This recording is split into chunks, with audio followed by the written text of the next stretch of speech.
Hello, everyone. Welcome back to the main event. You here with me, Daniel? And Aaron. Aaron, we are now on to the Wednesday fixtures, so we're rolling on to Group A. Before we get started, I really am terrible with the alphabet, clearly. Before we get started, feel free to subscribe to our channel, the main event, but also we are working in association with GallowgateShots this season, so give them a follow as well for any Newcastle-based content. You can be a member to their site for $2.99. You get loads of benefits, including access to Telegram groups and exclusive content. If you're interested, you can pay absolutely nothing to me and Aaron, wear skivvies and do everything for free. Feel free to follow us on Twitter at UCL Fantasy Pod, or the app formerly known as, thanks to Elon. And let's get cracking into Group A, Aaron. Aaron, what are your initial thoughts on this one, mate? I think there's only one team to start with for Group A. Copenhagen? You know it. Copenhagen. Well, I think a lot of people are trying to figure out what Galatasaray assets to get. Yes. And should we start there? Should we start with Galatasaray? Yeah. Or Copenhagen? Which one? Should we just mix and match? Well, Copenhagen are getting Plzeňa'd. Are they? Are you taking the executive decision to Plzeňa Copenhagen? Yes. Fantastic. I'm happy with that. For anyone that's wondering why, they qualified. So I've not looked at the league. They've qualified with the 0-0 draw, a 3-3 draw, a 1-0 win, and a 1-1 draw. Yeah. They actually played 5 games. I didn't look at the first one. They are currently top of their league. They are currently top of the Danish, is it Pro League, Super League? Exalhagvensen? Something long and Elkenvens, something weird. I can't pronounce it. Whatever it is. Yeah. It is Superliga. Oh, just Superliga. I thought it was full of E's and V's and K's and L's. Regardless, we saw this not last year. Was it last year? It was last year. Copenhagen, Sevilla, Dortmund, Man City. That was the group, I think. Yeah, that rings a bell. Yes, last season. They didn't do great. I think the best result was against Man City, 0-0. Which sounds ridiculous thing to say. They didn't do well. They just drew 0-0 with Man City. But Man City were down to 10 men, and they missed a pen, and they had a goal disallowed, and there was all other stuff going on. I don't even think they played well against Sevilla, who were rubbish at the start of last year. But there's just no one. I'm like looking at them, and there's just no one that I want. There's no one that you want. So let's get on to Galatasaray. Galatasaray have made some wild signings. They've signed Mauro Icardi, Wilfried Zaha, Angelino, Hakim Ziyech, Tete. I may have missed others out. I think they have. I'm sure they made 2 transfer deadline day signings, and I cannot remember who they were. You might also Davison Sanchez. That was it. And Domblé. They've got Dries Mertens. Yeah, they've got. Yeah, Dries Mertens wasn't signed this season, was he? No, I'm just saying they've got him. Yeah, but Sanchez and Dombele, they were the 2 that were signed on transfer deadline day that I could not remember. Cracking start the season, 3-0 win, 1-0 win, 3-2 win, 2-1 win. The issue from Galatasaray fans seems to be that they aren't playing very well as a team. It seems to be Muslera and the Mauro Icardi show. Now, Mauro Icardi is playing very well with 2 outfield goals, a penalty goal. He's won a pen, and he has an assist in his last 3 games. So that's, for anyone that doesn't watch football, that's good. Especially at his price at 9 million. Can you squeeze him in against Copenhagen? I think as it goes in terms of like punts for the first match day, if you are wild carding, limitless and whatever, like Icardi for the first match day is an unbelievable punt. I agree. I think this is the maverick pick of everyone in the game. I think if you are just that way inclined, you can go for this. I can see him bagging a brace in this game against Copenhagen at home. I think he's as good a pick as anyone else. My issue with it is that these are Wednesday players, and I don't like punty Wednesday players. I like the other players. I like that Harry Kane feels safe. I like that Victor Osimhen feels safe. Mauro Icardi doesn't feel safe. If this was a Tuesday game, he'd be my team. And I'd be bolstering everywhere else. I wouldn't be having 4.5 million mids. I'd be having João Cancelo, it right back, all that sort of stuff. But because it's Wednesday and I'm a bottle job, I just don't think I can do it ahead of all those other strikers. When especially I'm trying to get more Tuesday players in, like I want Mbappe. I don't know how I justify it. The other player for Galatasaray, Aktakoglu, left winger, goal and assist in 4 games. Granted, they all came in 1 game. But at 6 million, any joy with him, do you think? No, I think similar to what you were saying, where like I think with the Wednesday, with the Wednesday fixtures, knowing that it's going to flip as well, you want to take advantage of the Tuesday fixtures, guaranteed points, and that these players are just meant to top up. I don't know how I'd feel about having all these forwards and then or having all these players and then topping up with a 6 million. I guess kind of like what you were saying, where it's a bit too punty for me, anyways. So I would be against it, but yeah, I don't think that risk feels as good as the Icardi ones and the Zaha ones and stuff like that. I agree. I mean, I don't think Zaha's been playing for them yet. I know he didn't. He's had a few fitness issues at the end of last season with Palace as well. But Dries Mertens, obviously, I think people will know him. I don't know what his ownership's like. He's got 1 goal and 4. I think it was an absolute worldie. 0%. Rightly so. Good. Well done. I can't see him doing too much. Elsewhere, you're looking at defense. So Angelino, the hero. Match day 1 hero. Match day 1 hero a couple of years ago. 18 points, was it?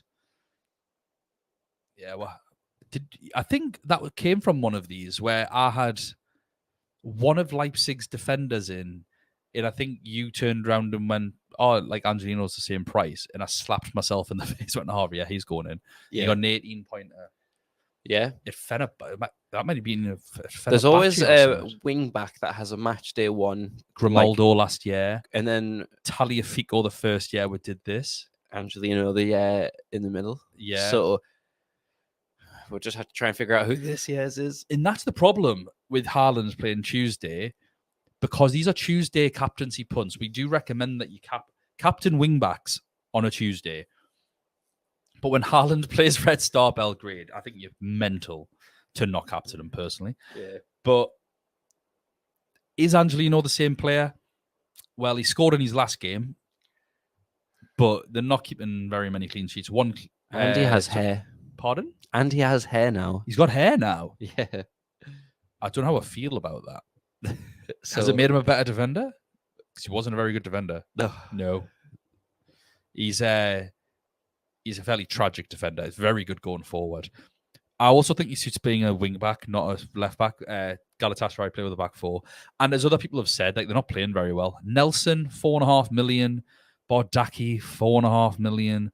Bayram, 4 million, but I just can't see him playing. He's played 1 game this season, so I'll probably avoid him.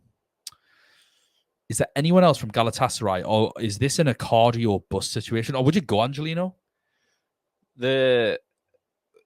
Everyone in this team is a punt. Icardi is the most owned at 3%. Muslera 2%, which is for a 5 million keeper against Copenhagen. Isn't the worst. It's not the worst. There is the goalkeeper that we're kind of leaning towards. But I think I don't know if people have auto-picked their team and then not realize what day the fixtures fall on and stuff like that. So it'll be interesting. But then, other than, everyone in this team is a differential. So I think it is literally because they don't know much about this team. So hopefully we have helped and that you are going to take a few risks with this team. because the points are there to be had, especially if you're using a chip early. Score. 3-1. Yes, exactly the same. A Cardi brace and an assist. It's weird that we had Copenhagen as like Plzeňad, but we have them scoring. We just Yeah, but I just don't know can't who. pick. Who's Yeah, going to score? I just don't know who. Probably Larson. But with an Angelino defense, I can't see them keeping a clean sheet. Yeah. The defense in general is a bit of a mess. And the midfield isn't brilliant. But yeah, I'd be avoiding Copenhagen. I just think it's a cardio bust for me personally. They are also the early fixture on the Wednesday. Ooh, so we'll get to see lineups like that, Maz. Bayern Munich versus Man United. So Bayern Munich at home, crucially, in terms of transfers in. I don't think they signed anyone of note. I don't think so. Let's check my notes. Rafael Guerrero? Yeah, I guess that was a big one in Bundesliga. But Konrad Lehmer, another big Bundesliga signing. Kim from Napoli. And Sir Harold of House Kane for a cool 100 and something million euros. Just trying to find a Lewandowski replacement. Aren't they? Really had to search at the bottom of the barrel for that. And they've had equally, if not more, players out. So Sabitza's gone. I mean, he was gone anyway. Benjamin Pavard's gone. He's off to Inter Milan. Gravenberch is at Liverpool. Sadio Mane's in C. And Luka Hernandez has gone back to the homeland. He plays for Paris Saint-Germain. So a lot of players out. They've had a few players in. Neuer's injured. Musiala was injured. I don't know if he's still injured. He trained, we're recording, I forgot what day. It's Tuesday, I think, but it's late. He trained. I don't know how fit he's going to be. But let's start with Bayern Munich's goalkeeper, Ulreich. So some people may decide to go for him. I'm sure Aaron will tell me what percentage of the game I've gone for him at 4.5 million. I'd like to suggest that you don't, because he's crap. He has conceded 2 goals to Victoria Plzeňa last year. A team that by name got Victoria Plzeňa. So I don't particularly rate him. I think they're a much weaker team when he's in the side. If they're 4 games this season, 3 in the league, 1 in the cup, they got absolutely battered in the cup. And in the league, they've kept 1 clean sheet. They won 4-0. Otherwise, they've won 3-1 and 2-1. So they are winning, other than that game against Leipzig. The team is quite settled, other than that. Mazraoui, so we'll start with the defense. Mazraoui is the right back currently. Upamecano and Kim are the centre-backs. And Alphonso Davies is the left back. It'll be interesting if Rafa Guerrero could nail down a spot. However, my instinct is that he'd probably come into the midfield like he did for Dortmund. Don't know if you remember those wild days of him playing central attacking midfield for Dortmund in the league. Because I can't see him usurping Alphonso Davies. We've criticised his output on this podcast before because he's a fantastic player. And people seem to just remember that assist against Barcelona. But his output has actually been quite low. Yeah. 3 assists in those 3 league games so far. And he looks very dangerous. Defenders, Aaron, talk to me. I think, interestingly, Alphonso Davies, 26% owned. So that's quite high in terms of defenders. But De Ligt, 14% owned. And we know that he's kind of not starting anymore. Upamecano and Kim are the starters. Upamecano 7% owned, Kim 6% owned. There's actually more people that own Neuer than Ulrich.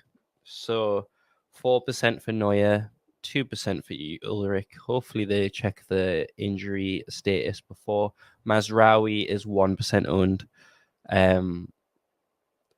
But in terms of defenders, I can't afford to get Alphonso Davies in my team. I'd probably try and get, especially against Man United. Man United are the type of team that'll nick our goal. Yeah. Kind of similar like they did against Arsenal. Rashford against this lot. Or like a Fernandez penalty or something like Yeah. that, with Upamecano just not being in control of his body. But the fact that I think Kim at 5 million is a good shout, because he's the type of player to add solidity to that back line. I would love if De Ligt and Kim could play together. I think that's a much better defense, but Both left-footed. exactly. And they don't tend to like that very much. So, but in terms of picking the team, if I had to choose a Bayern Munich defender for this match, which I would try to avoid, it would be one of the 5 million defenders. I'd actually go for Mazraoui. He's not got an attack and return yet, but we saw how capable he is for Ajax. And because I don't really want to go for any of them. I just don't think Bayern Munich defenders are good picks. I certainly don't want to pay 6 million for one, as good as he is, when you can have Joao Cancelo. Yeah. Like, it just doesn't make any sense to me. Or Hakimi. You went through a list before of 6 millions and 5.5s, and there's just better picks. So if I had to have one, I'd rather save the 0.5 and have one that's capable still of getting attacking returns. Midfield, Kimmich, 2 assists in his last game. That's what he's done this season. He's played very well. Goretzka has been excellent as is the other player in that double pivot, although he does tend to bomb on a little more as well. As ever, slight rotations in the front three that player behind Harry Kane. But Kingsley Coman seems to have locked his place on the left wing. And Leroy Sané has locked his place on the right. Leroy Sané has 3 goals this season to Kingsley Coman's 0. I'm a big Coman fan, but however, Tuchel's play doesn't seem to be suiting him all too well. Musiala, Gnabry, and Muller have all played as the number 10. So I'd probably avoid them just because you're not sure which one's going to play. If you want one of those players, I think Leroy Sané is your man with 3 goals. Just makes sense. We normally have to jump around between the midfielders. This seems pretty easy this year compared to normal. Have you got any? Is there any that you tell people to consider? Sane is in my team currently. He's 9 million. Musiala's 8.5. I think that 0.5 difference is worth it. I think in terms of obviously Coman, he's 8, so he's cheaper than Musiala, which is weird because he has just come up with so many clutch goals. Yeah. He's helped your fantasy team out a lot. So I think in terms of as a team, it is nice knowing that there's less rotation than normal. And so that really helps us out. I think the biggest thing is just monitoring a few of the injuries. Obviously, you've mentioned about Musiala, but Kimmich has pulled up with a little bit of an injury in international duty. Oh, wow, another one. It seems to be a trend with international duties injuries. If he's out, I think it boosts the appeal of some of the Man U, but also weakens the appeal of the Bayern Munich defense. I think it 100% weakens the appeal of everything. Kimmich, in that role, the type of player that he is, I think he's the best in the world at it, is that deep-lying playmaker that is still aggressive, that can still tackle. He's a very different player to a Rodri, for example. Them two in the midfield together would be frightening. Well, there was the rumours about that in Man City, wasn't it, over the summer? That Kimmich, they were going to try and get Kimmich. Yeah, and as soon as if that had have happened, it was game over. It's already game over. Yeah, but yeah. He's in. I think they would have won every game. Yeah.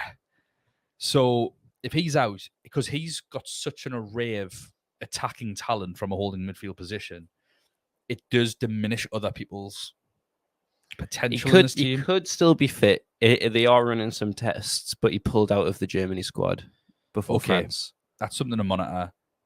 Harry Kane, 3 goals, one of them was a pen, and an assist. He's 10 million. He's cheaper than other forwards. He is so cheap. After this first game, he is nailed in a limitless team against Copenhagen. I think once this man, I've got him in my team at the minute regardless, but let's say I brought him out. After this Man United game, he is straight in. He's in. I think that's literally the reason why his percentage is so low. Well, it's 22%, but I think after this match day, I think that's going to be a lot higher. I don't know if it'll be as close to Haaland's ownership or Bellingham's ownership, but I do think that it'll be close to like the 40s, 50%. I've currently got Kane. I've currently got Sané. Have you? Have you got the both in at the minute? I do have them both in. Right then. So I think before we move on to Man United, the last team in the group, who's the better pick if you just had one? Kane. Why? I don't know why I said that so menacingly. I would say Harry Kane because of the like just in terms of his goal scoring record in the Champions League when he played for Tottenham, who are considerably worse team than Bayern Munich, especially this current Bayern Munich. I think that record's been beaten now, but he was the fastest player to get 20 goals. I think Haaland or Mbappe have that now. Haaland. But he has a really good record in the Champions League in terms of minutes per goal. I don't have the exact number, but it is almost like a goal per game that he has in the Champions League. And Harry Kane is one of them players where whether you rate him as top tier striker or not, he does like to chase records. He is very motivated with these type of records. And he's come to Bayern Munich to win silverware to kind of put that to bed. And so I do think Bayern Munich have a good chance of providing that. And I think he'll do very well. I'm just thinking of Man United not having a left back playing against Leroy Sané. I mean, I'm not just because I'm saying Harry Kane's a better pick doesn't mean that Sané is a bad pick. Why are you saying Sané is the worst pick ever, Aaron? Why are you saying that? What do you mean? I would rather choose an Antwerp player than On to Man United. We don't need to go with again for anyone watching this for the first time. Other than that Man City group that we did, because there is actually quite a lot to unpick there. We tend not to go too much into the English teams because we'll watch them every week. Everyone watches them every week. So you know who they've signed, you know who they've not signed, you know who they've sold, all that sort of stuff. You know the results. They've won 2, lost 2. Injury-wise, just for people to be aware, Sean Malacia injured, Mount's injured, Diallo's injured, Varane's injured, but I think Martinez is fine. The Butcher is absolutely fine. I think he just bottled it against Arsenal, but they said there was nothing wrong with him. Yeah, he 100% bottled it. So he's just like one of them players where you would love to just kick him. Yeah. Hard. Yeah. Yeah. He's got an annoying face and a worse haircut. Yeah. But yeah, I'd very much like to win a very evenly and fair tackle against him. He's the type of player that when you play football with them, wipes you out. And then it's like, what happened? And then as soon as you touch him, he cries. Yeah. Yeah. Man United players. Lindelof, 4.5 million. I'm just going to read through a list. Dalot, Aaron Wan-Bissaka, 5 million. Who's the best value between them three, or any of them any value at all? I'm quite interested to see the ball recoveries for Wan-Bissaka. Yeah, against Kingsley Coman. Just because, I feel like whenever you see him in the Premier League, it's just like a big reach and slide tackle to win the ball. And he does get forward. Is he the best at it? No, but he does get forward. He's a lot better at it over the last few seasons. He was £50 million 4 years ago or something. It's actually madness. Wow. But in terms of all of them, he is not the most owned defender for Man United, and none of them that you've mentioned are. Varane, Shaw, 2% for Varane. Shaw, no. Martinez, no. Harry Maguire, no. Johnny Evans, no. Malacia, no. I should have just told you. Eric Bailly. What is the most owned defender for Man United? I could have been here all night and I think that's tomorrow. I think that's why I put you out your misery. Does Eric Bailly even play for Man United I anymore? think it's his price, $4 million. This is reduced. There are awful 4 million defenders in this game. Just go buy one of them. Go to who did we, I'm sure we said some terrible ones here. Shaw is 1%. Wan-Bissaka is 1%. Yeah, there's a Go if you've got Eric Bailly, just get Battens or Boost. I can't remember what his name is now from Feyenoord. 4 million defender from Feyenoord. He might not even play, but at least that's a might. Yeah, might, rather than Eric Bailly, he just won't. I think the biggest travesty is that the most owned player from Man United is Onana, 6 million, 10% owned. Half that percentage, and then Bruno Fernandes is 9.5. Casemiro, 6 million. He's not been great. Yeah, he's not the same Casemiro that we know and love from this game. When he was Højlund is next at 3% owned, and then Rashford at 2% owned. Yeah, well, so for me, I think it's just because of this first game for a lot. Yeah, some of these players. I also think Bruno Fernandes is horrifically overpriced at 9.5 million. That's a joke. Yeah, what would you have priced him as? I would have priced him between 8 and 8.5. He's a pen taker, but I wonder how many ball recoveries he would get. I think if he's 8.5 million, I think that's fair. I think 8.5 because I still don't think you'd have him for Man United, but 8.5 million against Copenhagen, he cannot be more than Leroy Sané. I don't care if he's on pens. Leroy Sané's on free kicks and he can score them. Yeah. That's what I kind of don't get. He's the same price as Kvaratskhelia and like that sort of thing. When you consider how good or poor Man United, or inconsistent, not poor, how inconsistent Man United have been, in that he's a bit of a points dodger, Fernandes. Like he scored a pen, then he got an assist, I think, in their 3-2 win before Arsenal, but was that at Nottingham Forest were 2-0 down? That's not happening against Bayern, by the way. You go 2-0 down to Bayern, you're dead. So I just don't think that's great value. I think your value is Eriksen at 6 million. He has a goal and an assist, and again, probably takes some of the free kicks, takes some set pieces, corners. Was his assist? Quick question of this though: was his assist the one against with Rashford when he ran against Arsenal? Yeah, he got because Eriksen got an assist for that, but a lot of that was Rashford. Yes. But I mean, it still counts. It still counts for fantasy. Passing the ball in this game, who knows? Might have been counted as a solo goal, which is always the risk. This game is a lot harsher than Fantasy Premier League when it comes to solo goals. Solo goals, yeah. So if you are passing to a midfield dynamo, I don't think Eriksen would have had that goal counted, assist counted. Do you reckon? I think he might have been all right, just about, because I think he's played him right through. In Rashford, if Rashford takes one touch onto his left, smashes it across goal, it's an assist. He's taken the choice to put it on his right and just take his time a little bit. But I think it's more of a timing thing. I don't think he's beaten loads of players. I think Eriksen would have got it. But you're right, it's on the fence. Still for 6 million, though, he is the best value, especially when Casemiro is, for some reason, the other most owned midfielder. Eriksen is a lot better value than Casemiro.